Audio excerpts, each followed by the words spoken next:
Entreprendre, c'est être seul, face à ses choix, ses doutes, ses difficultés, ses victoires aussi. Comment vaincre la solitude du dirigeant ? Je suis Florent Lyonnais, expert en stratégie d'entreprise et challenger d'entrepreneurs. Dans le masque du patron, j'analyse des cas concrets et vous donne des solutions pour sortir de la solitude entrepreneuriale. Objectif : booster vos chances de réussite.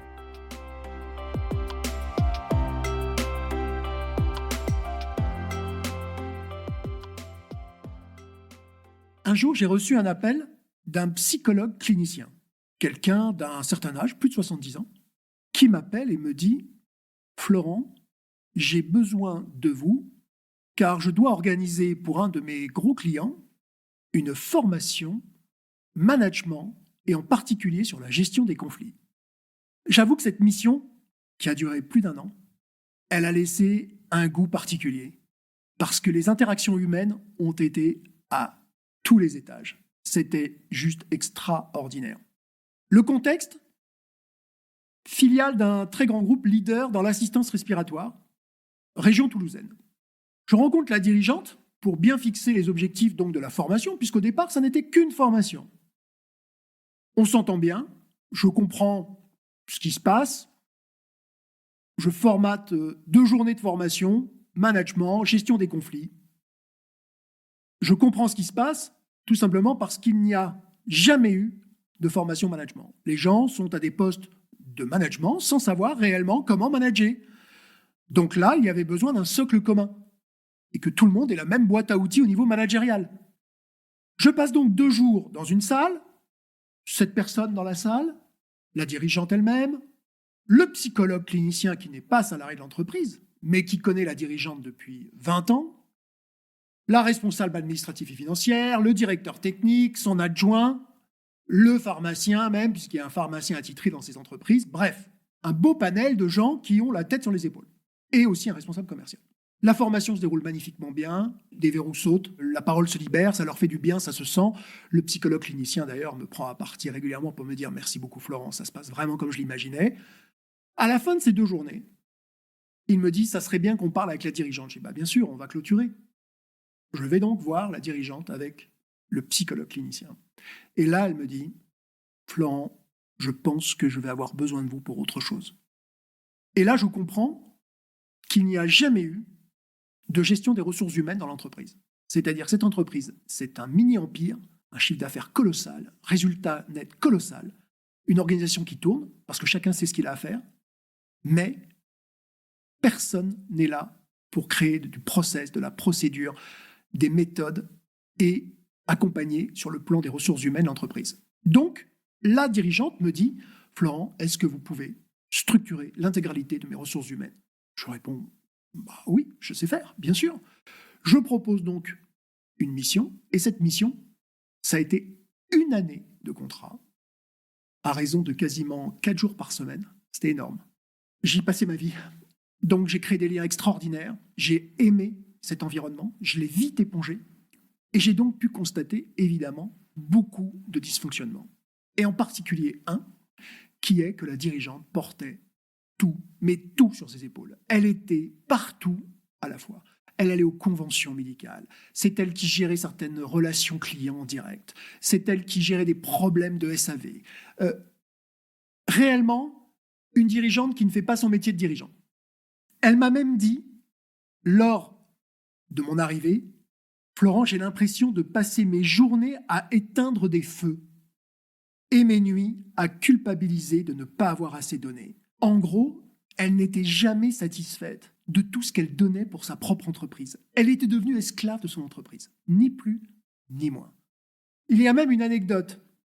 Un bureau donc m'est dédié dans l'entreprise, je m'installe et donc 4 jours par semaine, je viens, je prends mon bureau, je commence à structurer, à créer des process, à créer du lien entre les gens, à aller interroger tout le monde pour comprendre l'organisation, parce qu'il fallait tout mettre en place.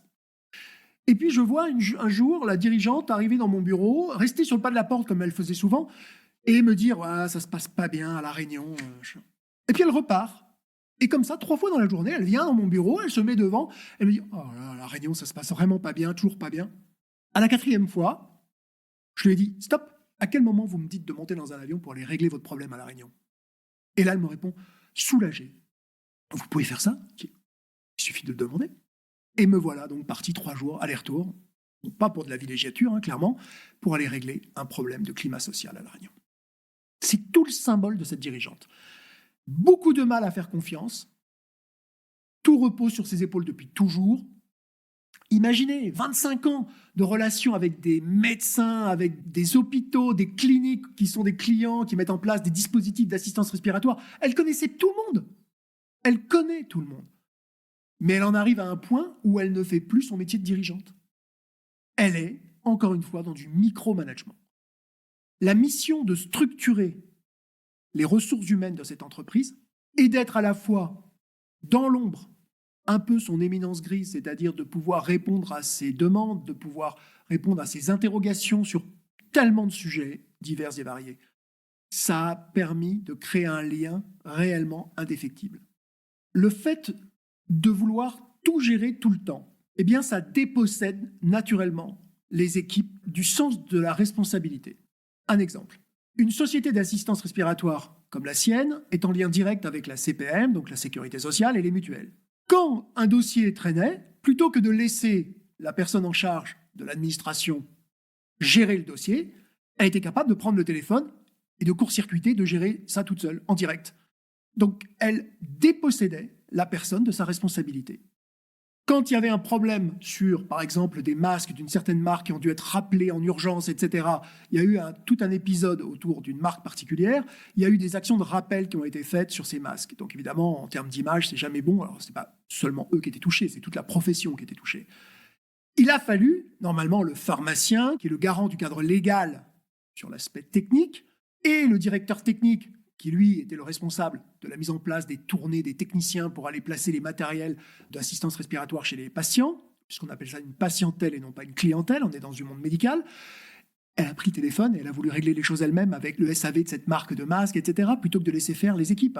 Quand on dépossède des équipes de ces responsabilités, on a l'effet inverse qu'on souhaiterait. C'est-à-dire que les gens ne veulent plus prendre aucune décision derrière. Puisque la dirigeante est capable de prendre toutes les décisions et de tout faire, moi, je ne vais donc prendre surtout aucune décision. Comme ça, au moins, je risque pas de me tromper.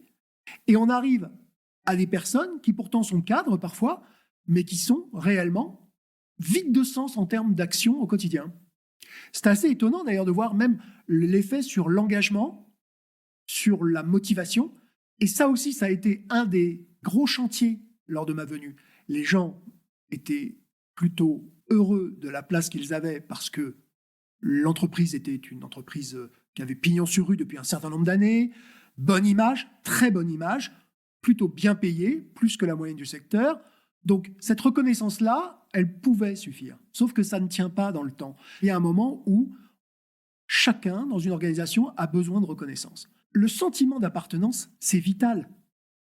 Aujourd'hui, les salariés l'avaient, ce sentiment d'appartenance. Ils étaient fiers de dire qu'ils travaillaient pour cette entreprise. En revanche, la strate au-dessus, le sentiment de reconnaissance, clairement, il y avait un manque et il y avait un besoin de créer cette reconnaissance.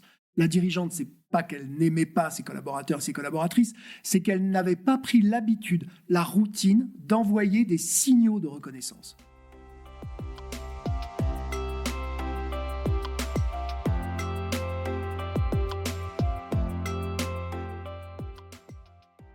Pour régler cette situation, il a fallu repartir de la base. Il n'y avait aucune structure RH. Or, les ressources humaines, ça ne se résume pas à un bulletin de salaire avec un chiffre en bas à droite de ce qu'on est payé. Ça s'appelle la gestion du personnel. Les ressources humaines, c'est quand même beaucoup plus large et ça touche à des aspects justement liés à la reconnaissance. Il n'y avait pas de fiche de poste. Nous avons donc dû créer des fiches de poste. Donc, impliquer chacun et chacune pour rédiger un début de fiche de poste en leur demandant quelles sont vos tâches, quelles sont vos missions. Forcer les gens à rédiger des choses. On a mis en place les campagnes d'entretien annuelles. On a mis en place les campagnes d'entretien professionnels qui n'avaient pas été réalisées. On a mis en place un comité de direction avec donc le directeur technique, la directrice administrative et financière, la patronne, le responsable commercial et le pharmacien. Les têtes, on va dire, de chaque pôle. ça a permis de révolutionner les choses. Il y avait un réel ordre du jour qui était rédigé, envoyé à chacune en amont. Le compte-rendu du comité de direction était rédigé aussi par un des participants. Et d'ailleurs, c'est toujours quelque chose de savoureux quand personne lève la main pour faire le compte-rendu. Moi, j'ai une technique que les gens soient cadres, pas cadres, en costume cravate ou pas. Je prends un stylo, je le fous au milieu de la table, je le fais tourner, ça tombe sur quelqu'un, c'est lui qui fait le compte-rendu. Je peux vous dire que ça fait toujours son effet dans une salle avec des gens tirés à 4 épingles. Et pourtant, c'est comme ça que ça doit se passer. À partir de là, comité de direction, ça voulait dire qu'il y avait donc une première strate de stratégie d'entreprise qui était bâtie, de développement, de déploiement, puisqu'il y avait des ambitions de pouvoir créer des filiales juste autour de Toulouse. Ça a permis de mieux structurer les projets et de les communiquer, encore une fois, à chaque fois, en dessous. Chacun repartait dans son service et avait comme mission de pouvoir faire un débriefing du comité de direction à tous ses collaborateurs. On n'imagine pas à quel point c'est important que les personnes dans l'organisation sachent ce qui se passe en haut. Il y a souvent cette coupure nette. Les dirigeants sont dans leur tour d'ivoire et pensent que tout le monde sait tout ce qui s'y passe. Non, personne ne sait ce qui s'y passe. Et ce qui se prend comme décision dans un bureau en petit comité n'est pas forcément aujourd'hui relayé au reste de l'organisation. Là, il y a eu une vraie obligation, c'est ce qui a été mis en place et ce qui a été tenu, d'informer les collaborateurs, les collaboratrices des décisions qui étaient prises au niveau du comité de direction. On a commencé à célébrer aussi les petites victoires. Ça, c'est important. Quand on lance la conduite du changement, il est très important, très tôt, dans le processus, d'obtenir des petites victoires. En anglais, on dit quick wins. Mais c'est important. Pourquoi ? Parce qu'on va la célébrer. Parce que ça montre que le changement qu'on espère nous permet d'atteindre un objectif. Et comment on célèbre ? Eh bien, on le dit. Moi, j'apprends aux dirigeants à célébrer les petites victoires. À titre personnel, dans ma propre entreprise, chaque petite victoire, elle est célébrée d'une manière très simple. On a une grosse cloche. C'est une réplique d'une cloche qui était dans le Titanic. Eh bien, en fait, on fait sonner la cloche quand on a signé un nouveau contrat ou quand il y a une mission qui s'achève et qui s'est bien achevée, pour le faire savoir. En réalité, personne ne peut deviner qu'une mission s'est bien déroulée ou que, par exemple, une action de rappel s'est bien passée. J'ai une règle d'or. Quand on a une question et qu'on veut la réponse, il faut poser la question. C'est très simple, mais ça participe déjà à la compréhension globale d'une organisation. Donc là, on a commencé à fêter les petites victoires. C'est-à-dire, par exemple, quand une semaine se déroulait bien, que les techniciens, par exemple, sur le terrain, lors de la mise en place d'appareils respiratoires chez la patientèle, ne rencontraient aucun problème, donc il n'y avait pas de remontée négative du terrain, eh ben on fêtait ça, un peu comme une semaine sans incident. Ça fait partie des petites victoires. Il y avait un centre de régulation avec du personnel qui recevait les coups de fil de la patientèle, des médecins, etc. pour quand tout se passait bien et qu'il n'y avait eu aucun problème au téléphone sur le centre d'appel pendant une journée, eh ben on se félicitait que la journée se soit bien déroulée. En fait, ces petits moments sacralisés, ça participe à humaniser l'organisation.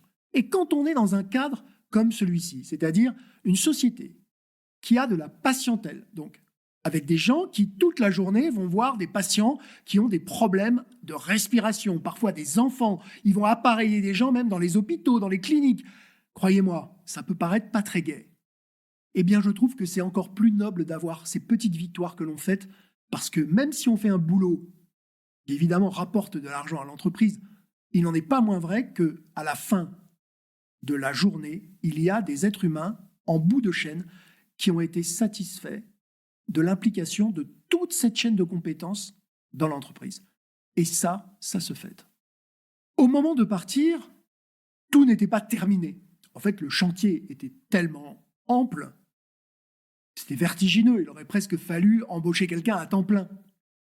C'était d'ailleurs une de mes recommandations. Ce qui a changé, c'est que les différents services avaient arrêté de travailler en silos. Et oui, on reparle des fameux silos. C'est le mal français dans nos organisations. La direction technique avait même un bâtiment à part, donc autant vous dire que déjà le silo, il était créé naturellement par la géographie des bâtiments, et l'administration et la direction étaient dans un autre bâtiment. Travail en silo. Le technique, c'est pas ce que fait l'administratif. L'administratif fait pas ce que c'est le technique. La direction, elle, personne ne sait ce qu'elle fait, puisque la dirigeante ne partageait pas son agenda. On ne savait pas si elle venait pas. C'était pas fait avec malice. C'était juste pas fait. Dès le moment où on a commencé à croiser les agendas, à faire donc des agendas partagés, à partager des documents, à travailler avec de l'intelligence collective sur une refonte des process internes, eh bien en fait, naturellement, il y a eu de l'huile dans les rouages, ça a apaisé les tensions. N'oubliez pas qu'en amont, ma mission était de faire une formation management et de gestion des conflits. S'il y avait gestion des conflits, ça veut bien dire qu'il y avait des conflits. Là, les conflits s'étaient littéralement apaisés. Mais pourquoi ? Parce que souvent, les conflits étaient liés au fait que les gens ne savaient pas ce que l'autre faisait. Et donc, j'ai même mis en place un « vie ma vie ». Mais oui, puisque les techniciens dans leur camion toute la journée gueulaient après la régulation. Oui, tu me prends des rendez-vous, tu me les mets au mauvais endroit, etc. Eh bien, tu sais quoi ? Tu vas venir passer une journée à la régulation, tu vas comprendre. Eh bien, croyez-moi, le « vie ma vie », c'est très simple à faire. Ça fonctionne super bien. Un exemple qui est le plus majeur, c'est les gens opérationnels, sur le terrain. Les gens du terrain ont beaucoup de mal à comprendre les gens qui sont dans les bureaux. Mais c'est de tout temps et c'est toute organisation confondue. Donc, puisqu'un technicien dans son camion toute la journée qui tourne et qui va avoir de la patientèle gueulait après les gens de la régulation qui leur mettaient des mauvais rendez-vous au mauvais endroit, etc. Mais tu te rends pas compte, tu me fais faire tant de kilomètres de plus.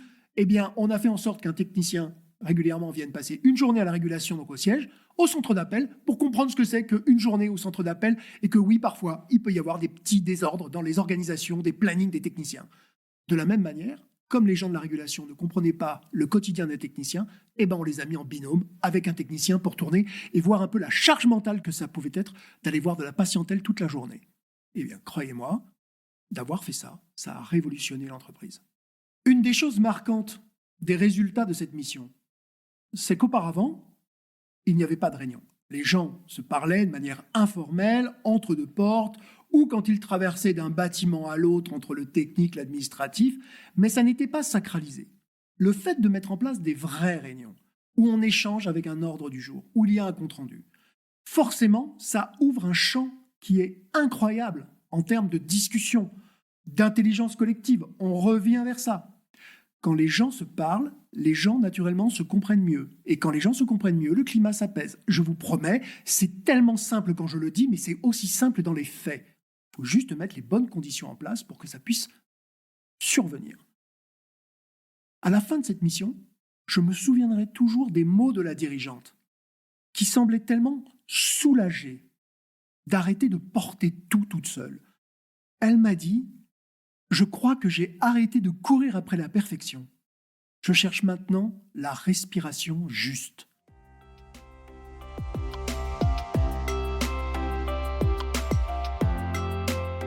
Si vous êtes dans ce cas de figure, je ne peux que vous conseiller d'apprendre à mieux organiser des réunions. Mais je ne vous parle pas de réunions type réunionnite. Ce n'est pas l'accumulation de réunions qui fera que ce sont de bonnes réunions. Je parle de réunions qui ont du sens, avec un ordre du jour où les gens qui sont invités savent pourquoi ils viennent, et à la fin de la réunion, on est en mode solution, c'est-à-dire que nous avons réglé des vraies questions, nous avons apporté des réponses. Si vous êtes dans le même cas de figure, avec des équipes qui ont du mal à communiquer ensemble, qui ont du mal à comprendre peut-être ce que les uns et les autres font, pourquoi ne pas tester cette idée de « vie ma vie » ? Fais mon métier pendant une journée, ou viens avec moi pour voir ce que je vis tous les jours. De la multiplicité des expériences que chacun va vivre dans l'entreprise, naîtra la compréhension. Dans certaines entreprises, d'ailleurs, c'est sacralisé. Au moment de l'intégration uniquement. C'est dommage, mais c'est fréquent. Lors de l'intégration, il n'est pas rare qu'un nouveau salarié passe de bureau en bureau pour que chacun explique ce qu'il fait. Ce qui est dommage, c'est que ça se perd dans le temps. Moi, je trouve au contraire que c'est beaucoup plus probant, une fois que la personne est intégrée dans l'entreprise, a pris ses marques.